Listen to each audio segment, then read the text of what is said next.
starting with Lewis, please. Well, good afternoon, everyone. Yeah, it was a good surprise to hear that that they re-signed, and I mean, it wasn't necessarily a surprise. I knew that, as I spoke to you guys before, knew that it was going to happen. It's clear that Formula One can't really exist without the home of motorsports, which is the British Grand Prix. So, yeah, really, really happy. I think it's great for the fan base that we have here, and for that to see that continuously grow over the next years to come. Thank you, Lewis. Lando? Well, it's going to be my first race this weekend, so I've raced here in the past. I love driving Silverstone. It would have been a shame to ever see it go, but especially if I only would have done this race this year and not done it again. So, yeah, glad to see it still here, and I look forward to coming back every year. Thank you. George? Yeah, obviously very pleased for it to be on the calendar again. I think F1 couldn't live without Silverstone. It's the home of the British Grand Prix. Formula One is a very British sport, and overall it's just an amazing circuit to drive, and there's something special about Silverstone when you come here. So yeah, like I said, I'm not surprised it's continued. Thank you. Daniel? Very happy. Yeah. Well, it's a cool track, cool atmosphere. Yeah, it was 8 years ago. This weekend it was my F1 debut was here, so it's always been pretty personal to me, but I've enjoyed it, and yeah, I don't know. I don't know how it would feel being somewhere else, so it feels normal and right to have it here. It feels like kind of the home of British motorsport, so I like that. There's that real camping atmosphere, that kind of festival vibe. So yeah, the Brits love it, and we do too. Thank you. And Antonio? Yes, of course, it's a track with a lot of history, so it was really nice to see that this circuit will be here for another 5 years. And yeah, with an F1 car, I think it's amazing to drive here, so I can't wait to start tomorrow and do my first Grand Prix here in Silverstone. Great, thank you. And Antonio, if we could stay with you, please. You got your first World Championship point in Austria a couple of weeks ago. How did that feel, and how confident are you of maintaining that run of form here? Yeah, it cost me a little bit on my hair, but yeah, it was for good reason, I would say. It was actually a different bet with Fred, because I was starting already in Paul Ricard, and he said, if you score your first point, I will cut your hair. And then didn't happen. And then in Austria, we say, so if I don't score point, you will cut my hair. But I score point, so it was a little bit of a mess. But yeah, I'm really happy with this. And yeah, it was a great weekend so far for me, for the team. We went to Q3 with both for cars, and also top 10 for me and Kimi. So yeah, we need to just keep working like that. And I think we had a really good car since Paul Ricard, and now here we have another upgrade. So I hope on the good direction, and I hope we can stay there and fighting and take a little bit of the gap from McLaren that they're still a little bit in front of us. So yeah, we need to just keep working. You haven't raced here in Formula One yet, so can you just tell us a little bit about your preparations coming into this weekend? What have you managed to ascertain from the simulator? What are your engineers telling you? Yeah, luckily I did one FP1 back in 2017 in F1. Of course, it will be a completely different story now. But yeah, I did some simulator like every driver, and watching some on board from last year, working with the team. But when you are in the car, it will be completely different things. And but yeah, we have FP1, FP2 tomorrow, a lot of time, and I'm sure it's a track I already raced in F3 Formula 2. So yeah, just looking forward to race in F1. Great. Well, good luck this weekend. Thank you, Antonio. Daniel, coming to you now. Tricky race for you and the team in Austria. What conclusions have you drawn since then? It wasn't a fun one for us, really. So yeah, we obviously got pretty deep into it after and tried to figure out why we were off the pace really all weekend. Definitely feel we learned some things with setup, and I think we kind of just started in a direction which we kind of kept pursuing from Friday, thinking it was the right way to go. But yeah, I think in hindsight it wasn't. So it's probably more just a setup kind of misdirection we kind of went for, as opposed to anything crazy we found on the car. I was hoping to find, a cracked chassis or, something like that. But I think with the car does have a little bit of a sweet spot, and I think we had worked towards that the last few weekends, getting those Q3s and building that kind of confidence within myself and that momentum. But we kind of shifted a little bit away from that in Austria, and for reasons which seemed to make sense at the time from a setup point of view and all that. But I think that we kind of moved away from something we'd got to know. So we'll try and bring it back this weekend for Silverstone, and go back to kind of what we know. You say the car has a sweet spot. Why is it so difficult to keep it in that area? I wish I knew. Sometimes I'm glad I'm not an aerodynamicist or an engineer, because it would rattle my brain. But it's. I mean, for me, personally wise, driving the car, I know where I'm comfortable with it and where I like it. And when we start going down a certain direction, that's when we normally run into problems. With under braking or whatever. So I don't know if it's. There's an area where it's certainly I feel more comfortable. I believe the car is better in that phase. But I don't know. It's just race cars, mate. As I said, 8 years now being here, but you still scratch your head. But that's, I guess, part of the attraction as well, is that when you do get it right and it all kind of works in harmony, it's an amazing feeling. As you said earlier, you made your Formula One debut at Silverstone in 2011. How do you sum up the last 8 years of your life? It's been fun.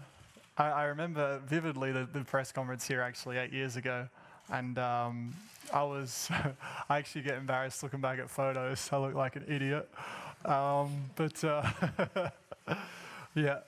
an idiot that needed a haircut. But I was actually same boat as Antonio. But I don't know. It's kind of a whirlwind, but it's amazing how you kind of go through it and feel. Obviously, I feel much more comfortable here now than I did 8 years ago, and I guess just that kind of sense of belonging. 8 years ago I was here just like a deer in the headlights. Is that the expression? And you're kind of just overwhelmed by everything, and it's like, wow, I'm really here now in F1. And you obviously have a lot of belief in yourself, but until you kind of really get the results that you believe you can get, there's always maybe that little bit of doubt. So obviously that's built up well over the years, and now I don't feel like one of the older guys yet. I'm kind of getting there, but I still feel young and sharp and good looking. Okay, thank you, Daniel. Good luck for the rest of the weekend. We'll come on to Lando next, please. Many congratulations on your new McLaren deal for 2020. Just how exciting is that news, and what do you feel you and the team can achieve over the next 18 months? Thank you very much. I'm very excited, I guess. It's just good news. Things have been going reasonably well lately, so to have that news is just a bonus. And of course, knowing I'm going to be here next year makes it a bit more comforting overall. But it doesn't change too much in hindsight. So looking ahead to the next 2 years, let's say, there's a lot of progress we got to make.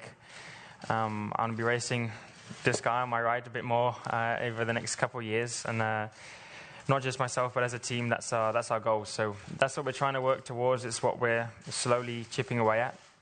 But it's going to take 2 years. It's going to take even more than that probably. So we'll take it step by step and see how we go.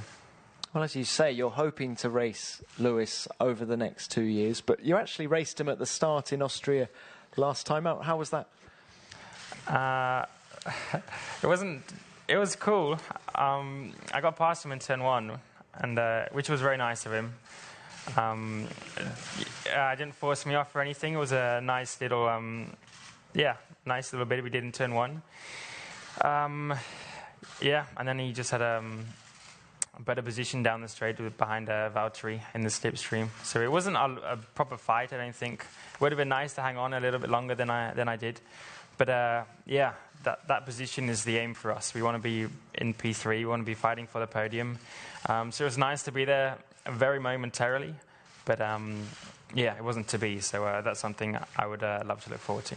And Lando, as was the case with Antonio, I just wanted to ask you about your preparations for this weekend. But Looking slightly longer term, you've raced at Silverstone in the FIA's junior ranks, Formula 4, Formula 3, Formula 2.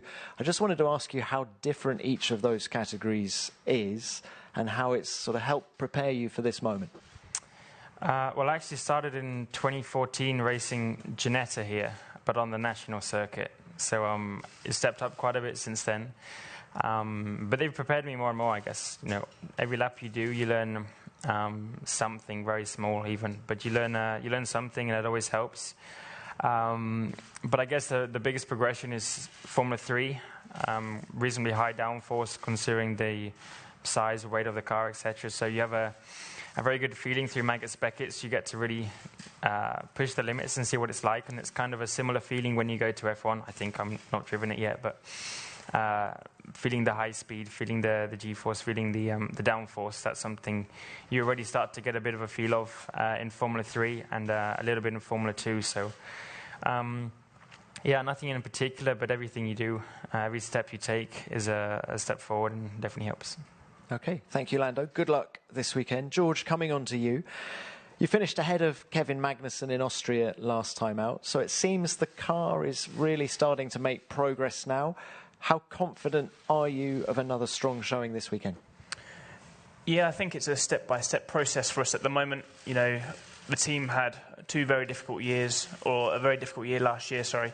And, you know, they wanted to change a lot of the structure, and it was almost, we had to make 2 steps back before we started to make the 3 steps forward. So, you know, the groundworks are kind of really in place at the moment for us to try and bring more performance to the car as the season progresses, and I've got confidence we can do that. But, you know, the fact is this weekend, it's going to be another difficult weekend for us, and we just got to do our maximum week in, week out. But certainly, it was nice to be racing someone other than just Robert in Austria.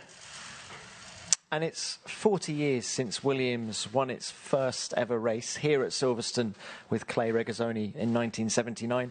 Just how aware are you of your team's history, and how does it make you feel to be lining up with Williams on the grid this weekend? No pressure.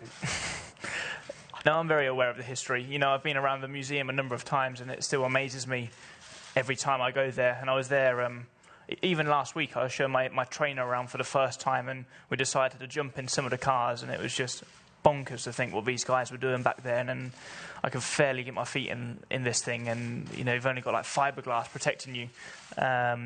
But like I said, I'm very, very aware of everything the team has achieved, and it's, you know, it really is an honour to race for Williams. And like I said, we are almost getting the mickey taken out of us at the moment with our performance. But like I said, it's a longer-term project for the team, and, you know, you could have done a number of short-term things to be good in the moment. But like I said, the team have bigger and greater things at mind.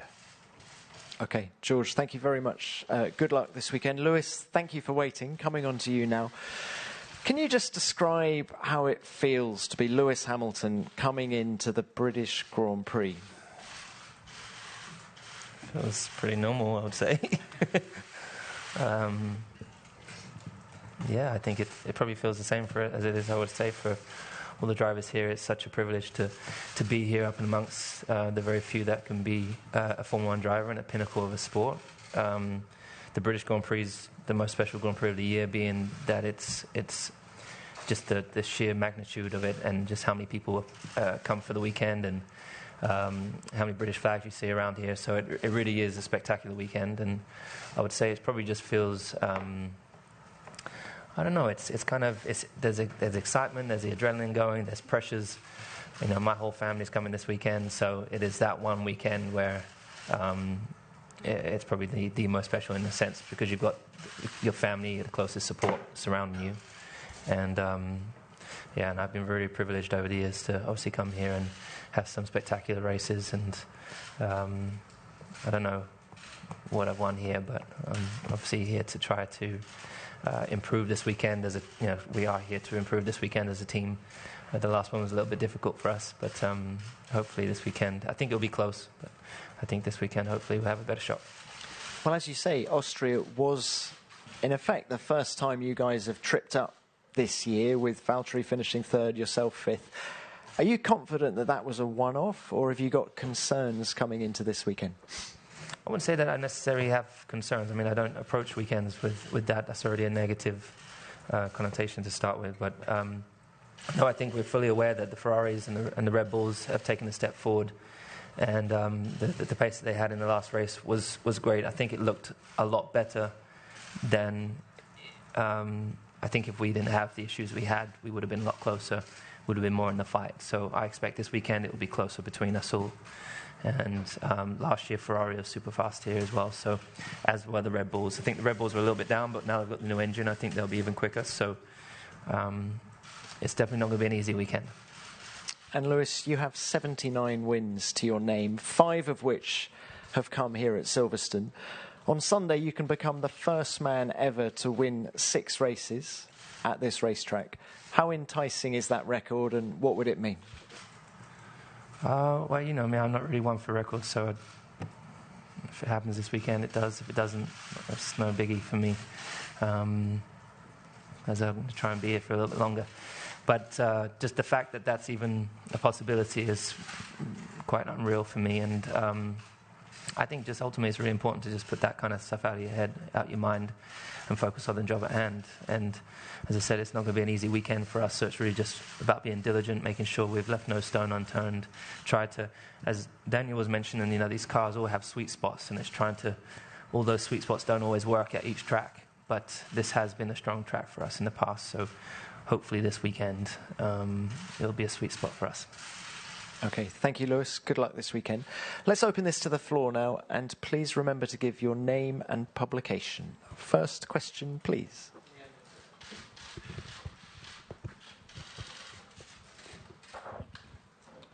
Scott Mitchell from Autosport. Lewis and Daniel, last year Silverstone was resurfaced. It was slightly controversial. Not all of the drivers were happy with it. It's been resurfaced again for this year, and there's also a little bit more gravel about the place in a couple of areas. This has always been described as a driver's track. How interested are you to go out and see what changes the changes have made? Yeah, I was trying to get out there today, so I will at some point. Probably just on a bike, a bit quicker.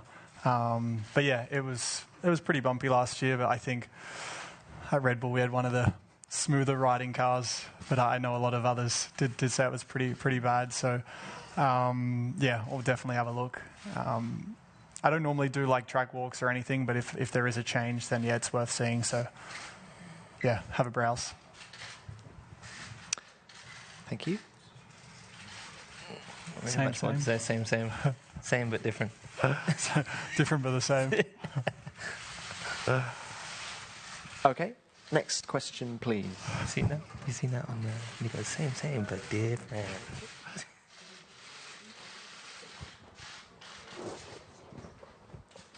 Yes, Liverico F1.com to Daniel.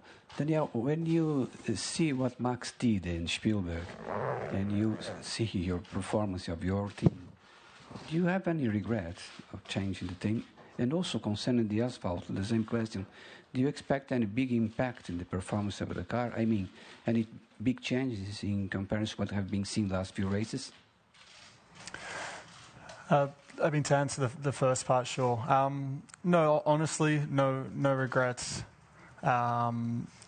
It was actually, part of me was pretty happy for them and just for F1 to have a good race. It went through such, quite a lot of, I'm trying to think of a better word. You know the word I'm thinking of. It's a word I can't really say, but it went through a lot of scrutiny after France. So just for the sport to have a good race was awesome. But no, I mean, honestly, if I look back, you know, that by that time last year, Red Bull had 3 wins. You know, that was the first. So I just don't. Obviously, I'm further back than that at the moment. Absolutely, you're right. But I expected this, and really, if I stayed at Red Bull, it was to try and win a title. And sure, they got the win last weekend, but they're still a fair way from the title. So, and that's not having a dig. That's just the reality. So I don't think I would have necessarily achieved anything else than I was already achieving there.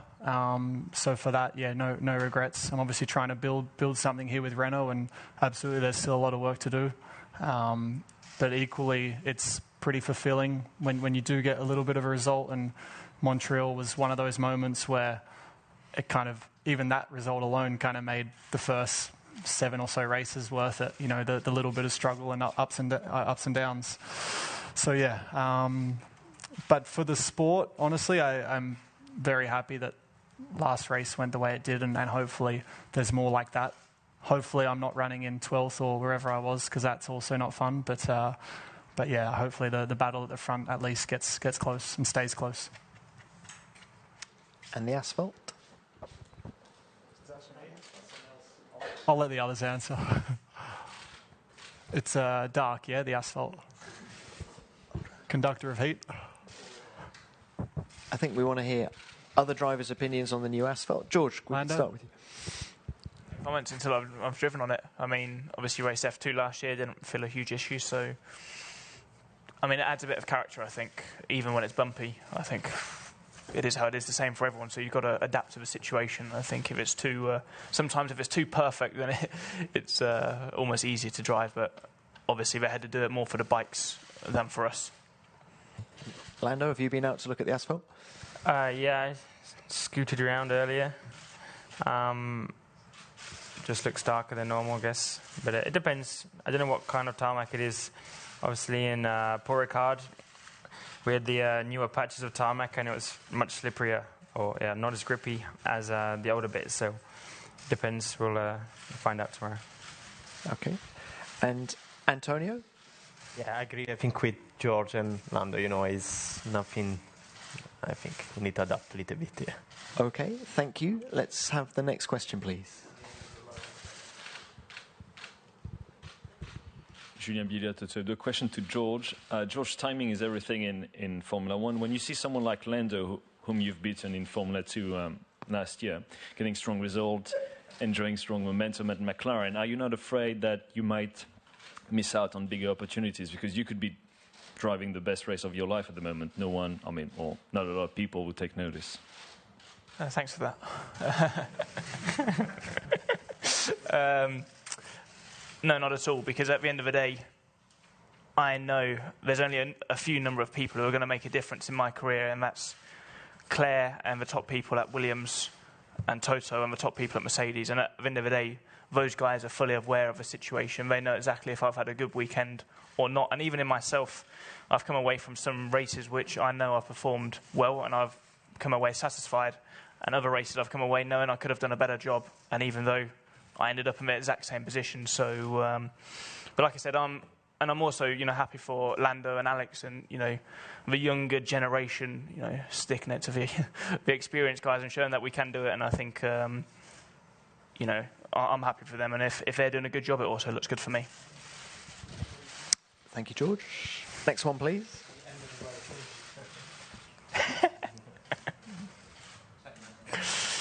I think the camera's caught. Giles Richards, The Guardian. A question for Lewis. Lewis, you've achieved remarkable things in the sport in what's been a very long career. But I wonder if you could try and think back to when you started in Formula One and remember what your greatest hopes and aspirations were back then, what you thought you might achieve when you began.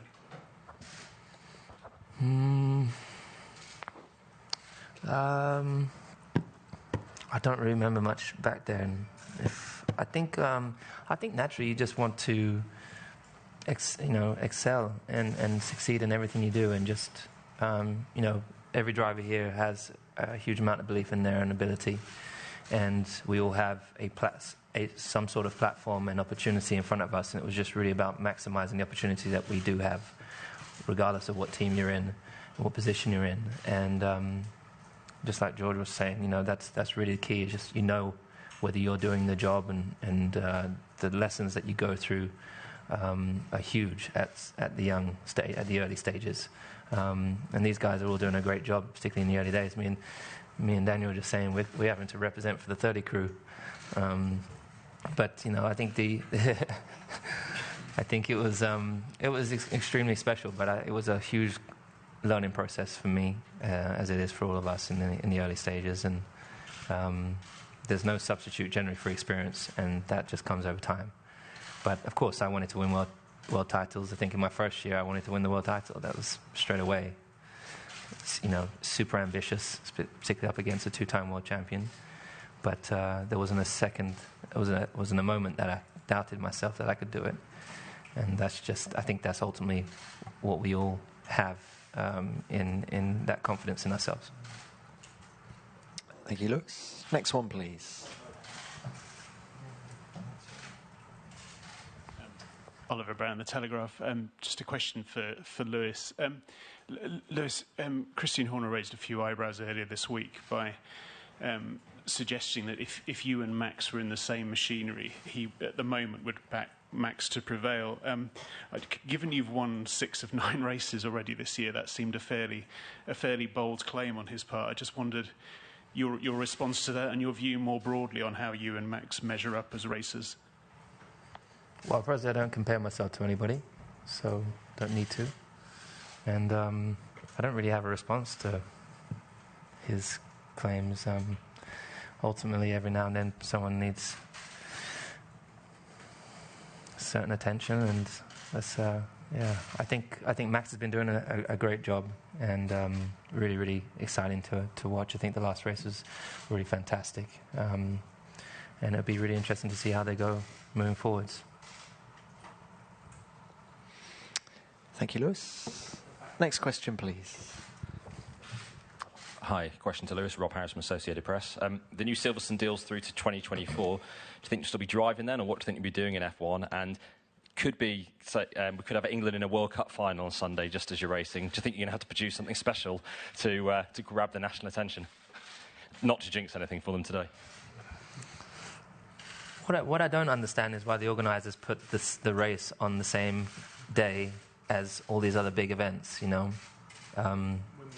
Wimbledon, and I really don't understand it. But I hope in future that they put this on this is such a special weekend, it needs all the focus of the whole country, and, you know, just not a small amount. And I think people are going to be switching between channels on Sunday, not sure what to watch. So, no, but naturally I come here, there's quite a few of us Brits, but we come here to raise the flag and do the country proud, so I'm just going to try and play my part. 2024, Jesus, feels like a long way away. Who knows whether I'll still be here by then, but if I'm not, I probably if I stop racing, I won't be here in any other capacity. Thank you, Lewis. Next one, please. Graham Harris, Motorsport Monday, motorsportweek.com. Lando, now that you and Carlos have been confirmed next year at McLaren, what is it going to do for you, and possibly speaking on behalf of your teammate, to know that everything's settled? You don't have to go through these endless questions from us asking what you're going to do next year. Does this give you an advantage? How do you feel about it? And do you think you've made the right decision? Yeah, I think I made the right decision. It wasn't something I was worried about or asking about. So for me, I was pretty confident in the job I had been doing so far this season. And because I wasn't necessarily worried or asking about it in any way, for them to come forward to me with it and the confirmation, then, that made me a bit happier. But with me not being worried about it, it wasn't something I don't think, or it's not going to be something which changes how I think about it. It's not going to make me necessarily more confident or anything. I had all my confidence in the team. I would like to say that they had all of theirs in me as well. So from all of that, we'll keep working hard, keep trying to progress, and I'm sure me and Carlos and myself are going to have a lot more battles and fun times together. Thank you, Lando. Next one, please.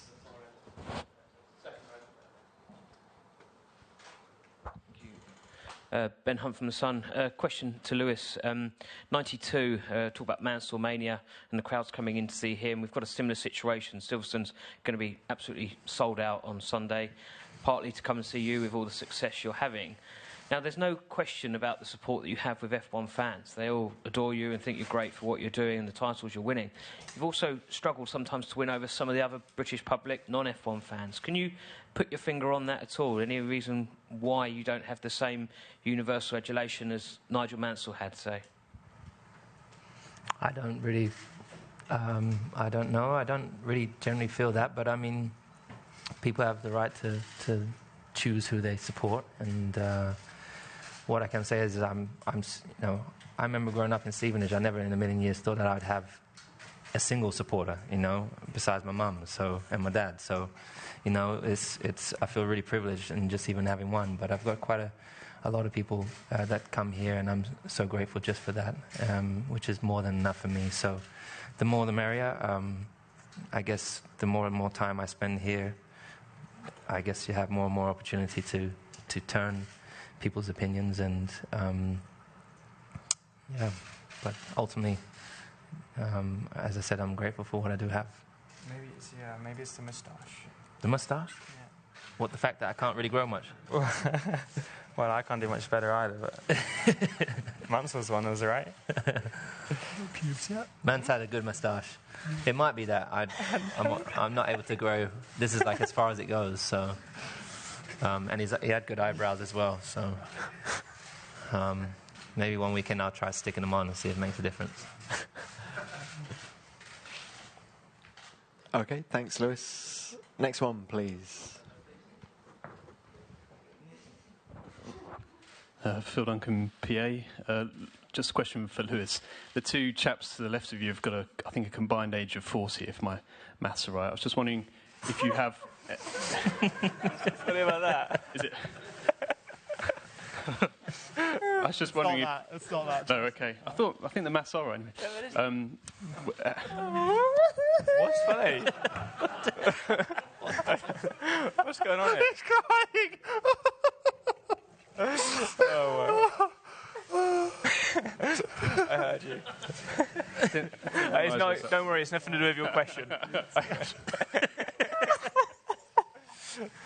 Lando, can you share with us? It's definitely not suitable for you guys. So I didn't think it was that funny. Well, the question was, anyway, was whether Lewis had any advice for the chaps sitting to his left and what he thought of the job they're doing. I don't think I need to give them any advice. They've obviously come through similar ranks to myself, and they're doing exceptional jobs. Both have completely different challenges. With George, and obviously in a team that's has struggled for some time, but is a part of helping them take steps to improve. And I really, really hope. I'm a huge fan of Frank and that team, of what they've achieved in their history. So I really, really, I think that's a team that needs to be up at the top with the rest of them. It's amazing to see McLaren doing so well. They've had some really tough years as well.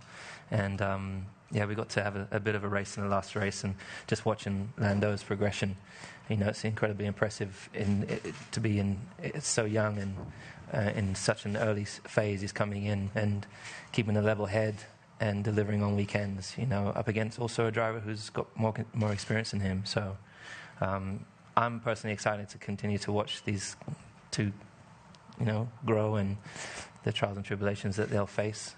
And I do hope that we get to do some racing together. As I said, representing the 30s. So, yeah. Thanks, Lewis. I think we've got time for one more.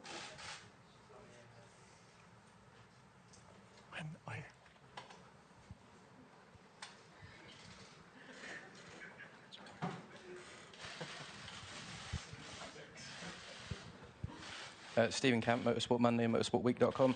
Just a question to all the drivers. Over the past few weeks, if not months, there's been discussions about making life more difficult for the drivers behind the wheel. I was just wondering if there was anything in particular any one of you guys would like to see, perhaps power steering taken away, a reduction in downforces, anything in particular that you'd like to see making your lives more difficult? Who wants to start with that? Antonio, perhaps you could start. What would you like to see change on the cars? Yeah, of course, I think I want better racing, and but so less downforce, or better to follow people. But yeah, it's really difficult. It's not from my side. We will see what happens in after 2021, 2021. And but yeah, for now, I think it's not my decision. We need to see what happens. Daniel? Yeah, I guess the racing thing's a big one. Just to be able to. Obviously, if it was all a bit closer, that's great as well. But it's just the ability to follow, and I guess it's kind of twofold now. You get close to another car, you lose a chunk of downforce, but then also your tyres start to overheat.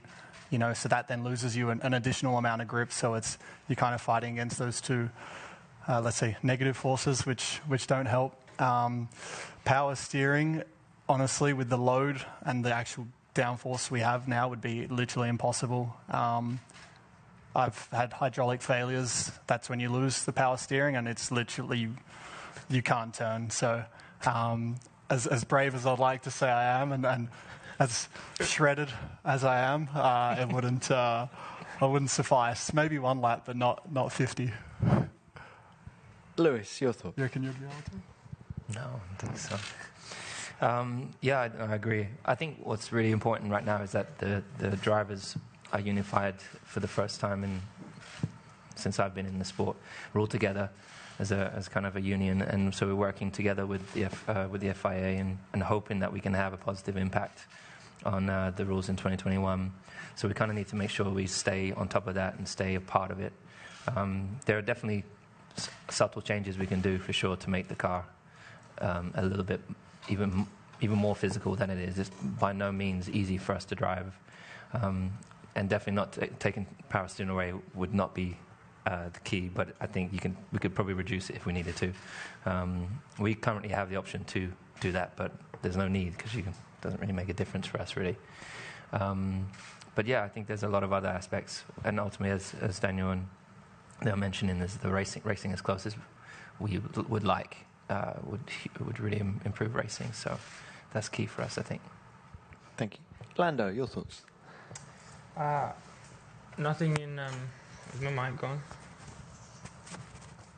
There we go. Nothing in particular. I think obviously the main thing is the racing, which is probably the most important thing for all of us. The physical attributes, I don't really mind, to be honest. I mean, I did suffer a lot since karting with my size and everything, not really having a clue what to do when I started karting. So I suffered in every category, F4, F3, F2, not so much F2, but I've had to kind of play catch-up quite a bit. And in some ways, F1 was a bit nicer. They have power steering. F2 is much harder physically on the arms and almost on the whole body than F1 is. Yeah. So it can change, but yeah, I don't really mind it how it is, to be honest. I don't think that's the priority of F1 right now. Thanks. And George? Yeah, as the guy said, obviously being able to race each other closer is my number one priority, but I think also allowing us to drive flat out every single lap, qualifying laps for 70 laps would be pretty cool, and that would make the physical demand greater, because I mean, if you're constantly lifting, coasting, or saving the tyres in high-speed corners, or doing whatever else, it's obviously not as tough as it would be if you're going flat out. So yeah, those two together would be my idea of what we want. Okay. Good luck this weekend, gentlemen. That's all we've got time for now. And a full transcript of this press conference will be available shortly at FIA.com. Sky Sports F1. Feel it all.